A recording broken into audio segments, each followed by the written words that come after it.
So what's the sexiest shield on the tier list? Frolicking in the F tier is the buckler. Everyone says size doesn't matter, but this thing is absolutely tiny and probably couldn't even protect you from a gust of wind. I get you use it with your arm outstretched to limit your opponent's area of attack, and it could also double as a lethal offensive weapon, but this thing seems like it couldn't protect anything and you'd rather use it as a coaster for your drink. Defending in the D tier is the round shield, your basic bitch of shield designs. It's decent defensively, versatile, can probably form a shield wall, but it's like you've chosen to eat plain rice and chicken for dinner.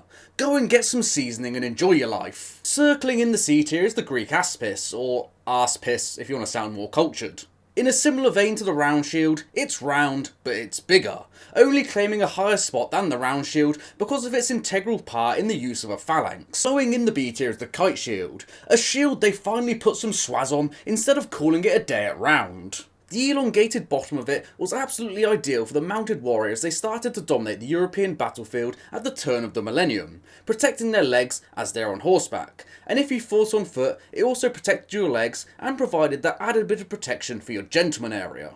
Also getting a B job is the Hungarian horseman shield, who saw the effectiveness of the kite shield and thought, what about if we reverse that? Instead of drooping down like a kite shield to protect your legs, it curved upward protecting your shoulders and neck from slashes, which is probably far more vital than protecting your toenails. Unless your wife had a foot fetish of course. Because I like big shields and I cannot lie, the Roman scutum gets the A tier.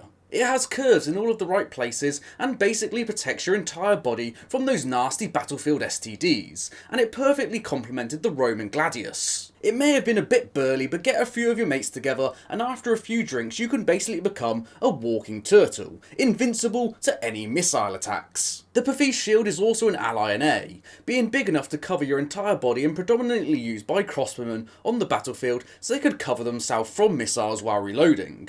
The Pavise also doubled as a giant art canvas, being spectacularly painted with religious imagery and heraldry, so you could give your opponent a fantastic art show before you penetrate him from 300 yards with a crossbow bolt. Swashbuckling in the S tier is the heater shield, the culmination of medieval shield design that just got the juices flowing.